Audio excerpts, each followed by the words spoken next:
Bien, donc Gérard n'est pas là puisqu'il est au ministère aujourd'hui et il me revient le fait de balayer un petit peu avec vous cette loi d'orientation des mobilités qui initialement devait être votée pendant ce mois de novembre, mais je parlais avec Michel Papalardo qui vient de quitter son poste de directeur de cabinet du ministre et qui me disait que l'encombrement parlementaire faisait qu'elle ne serait certainement pas votée avant le premier semestre et probablement devra-t-elle, cette loi, prendre en compte également l'effet Jacqueline qui fait des millions de vues sur Internet. Donc le futur nous le dira, mais je crois que c'est intéressant d'avoir les décryptages que nous avons, que nous allons avoir ici, pour suivre dans les semaines à venir la façon dont nos députés, nos parlementaires vont aborder ce texte de loi qui est en cours. Alors, quand même, des grands axes ont été retenus. Ces grands axes ont été retenus suite au lancement par Elisabeth Borne sur le dernier trimestre de l'année dernière des assises de la mobilité qui ont largement consulté sur l'ensemble des territoires de nombreuses personnes impliquées sur ces sujets.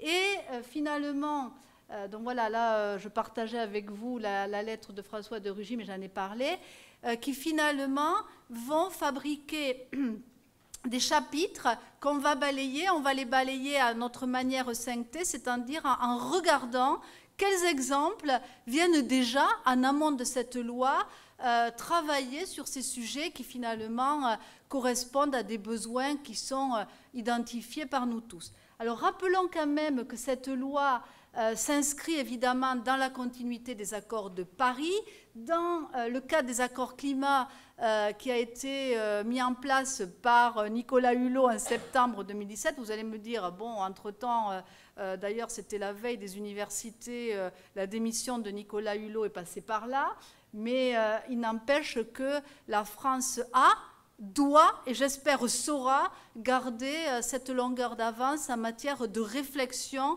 sur la capacité à construire une économie post-carbone.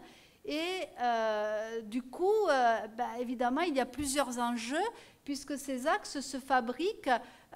Gérard l'a abordé, on ne va pas rentrer dans le détail, sur le fait de donner des outils aux collectivités pour être au plus près des problématiques de déplacement locaux qui, au fond, aujourd'hui s'expriment dans cet effet Jacqueline Mouron, quand il y a moins de transport public et que les gens, finalement, sont plus dépendants de leur voiture.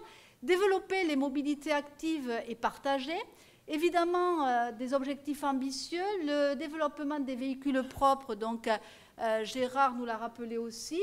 Et puis, une mobilité plus propre au travail. Alors, bien sûr, je n'ai pas été exhaustive à recenser tout ce que recouvre la loi, puisqu'il y a eu aussi en septembre, au moment où on a été lancé les assises, quelque chose qui est très important, qui est peut-être une première brique, qui est évidemment la question des infrastructures, avec un comité d'orientation des infrastructures qui est opérationnel, ou en tout cas qui existe depuis l'année dernière et qui est un sous-jacent important. Alors, premier point, au niveau des collectivités, il faut savoir qu'en général en France, vous l'avez peut-être vu dans la presse, nous ne sommes pas du tout irréprochables en matière non pas de carbone, mais d'émissions de microparticules et en général de tout ce qui va être contenu dans la pollution atmosphérique. C'est un sujet important, c'est 48 000 morts prématurées en France, c'est plus de 7 millions de morts dans le monde, c'est la troisième cause de mortalité en France. La bonne nouvelle, donc soyons fiers d'être là aujourd'hui, c'est que Nouvelle-Aquitaine, et j'espère qu'on va découvrir quelques-uns des secrets, est en avance sur ces sujets, puisqu'il y a, je vous dis, 14 points centraux en France qui ne sont pas dans le respect des normatives européennes aujourd'hui en matière de qualité de l'air, ce qui évidemment nous menace de pénalités par l'Europe. Pourquoi? Parce qu'évidemment, il y a des externalités négatives, notamment en matière de santé. Et donc, un des apports, c'est la création des zones à faible émission, les ZFE, avec les systèmes de vignettes critères où, entre autres, il y a d'autres outils qui peuvent être mis en place. On envisage des circulations alternées en fonction de ces fameuses vignettes critères. On y reviendra, donc on aura quelques clés de ce qui se passe ici. Deuxième chose, ce sont les mobilités actives et partagées. Donc aujourd'hui, 80% des déplacements se font avec des véhicules où il y a une seule personne à l'intérieur. Donc l'idée, évidemment, est de promouvoir autant que faire se peut le covoiturage. Nous devions avoir parmi nous aujourd'hui, à une des prochaines tables rondes, Frédéric Ville, de Idevroux. Malheureusement, pour ceux qui suivent l'actualité, parce que ça bouge beaucoup, vous avez vu dans la presse que hier soir a été annoncé l'achat de Ouibus par Blablacar. Blablacar, qui a moins de 10 ans, s'est converti en leader mondial du covoiturage. Et malheureusement, j'ai eu Frédéric ce matin qui vous salue, puisqu'elle avait prévu de nous présenter plein d'initiatives autour du covoiturage local pour favoriser la mobilité vers le point de travail, ne pourra pas être des nôtres, puisqu'évidemment, ça a perturbé son quotidien que cette histoire-là. J'en profite pour dire qu'on voit des choses un peu inattendues, inhabituelles, qui bousculent nos idées reçues avec une telle acquisition. Et puis, j'ai commencé à vous le dire, mais on aura le détail, évidemment, avec Jean-Pascal et Pierre, ici, en Nouvelle-Aquitaine, mon vœu aujourd'hui, et quand on est pour la première fois à un endroit, donc les vœux se réalisent toujours, est de pouvoir lancer la première autoroute à mobilité douce hydrogène mondiale.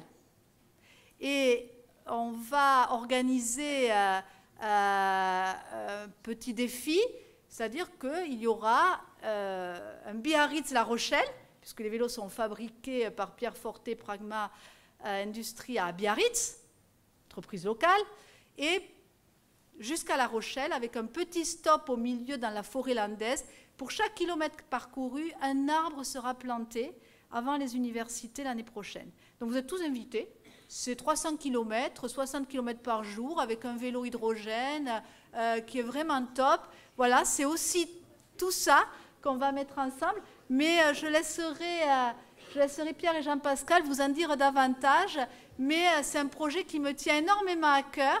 Et donc, voilà, je fais le vœu qu'il se réalise et qu'ici, on ait à proposer non seulement la piste dont je vous parle, mais une première en matière de technologie vélo-hydrogène, ça n'existe pas ailleurs, et une autoroute où les gens apprennent d'où vient l'hydrogène, comment on fabrique cet hydrogène et comment on peut le transformer en vecteur de mobilité, même sur du vélo, puisque évidemment, dans ce plan, il y a aussi la volonté de favoriser énormément la part des vélos. Il y a un plan vélo. Donc, dans le plan vélo, on parle de vraiment créer une culture vélo, puisqu'on est dans un pays où, évidemment, si on compare avec les Pays-Bas ou d'autres pays où le vélo fait partie de la vie quotidienne, on est encore loin de ça. D'où d'ailleurs le rappel que je faisais sur les infrastructures, puisque qui dit vélo dit piste cyclable. On a également, évidemment, les voitures, donc la fin des véhicules thermiques et aller vers les véhicules électriques. On a les poids lourds, donc on est très heureux d'avoir Thierry Autier qui va nous parler de tout ça. On a les flottes maritimes et fluviales. On a également les trains, les nouveaux TGV du futur, Hyperloop. Nous aurons Sébastien Gendron qui nous parlera du Canada de l'Hyperloop. Donc on est vraiment là à la pointe des technologies. Et puis tout ce qui va concerner les mesures de primes à la conversion qui ont été doublées depuis le début de l'année. Tout ça sera sanctuarisé dans la loi avec l'État exemplaire, l'hydrogène, y compris pour les bateaux. Et puis, les entreprises seront mises à contribution puisque les plans de mobilité seront étendus avec désormais la possibilité pour les gens qui vont en vélo ou en covoiturage à leur travail la possibilité d'avoir jusqu'à 400 € par an par personne défiscalisables par les entreprises. Voilà quelques exemples parmi la recharge des véhicules électriques dans les entreprises, avec des entreprises comme The Watt à Toulouse qui fabriquent ce genre de choses. Donc voilà les grands chapitres, voilà quelques exemples, et puis évidemment, avec les intervenants qui vont prendre ma suite, des exemples concrets qui viennent montrer que cette loi d'orientation, dans les faits, elle a déjà été prise et bien prise. Donc, vous voyez, je pense que plus que jamais, on a de bonnes chances de nourrir cette croissance verte qui nous inspire tant et qui nous donne envie.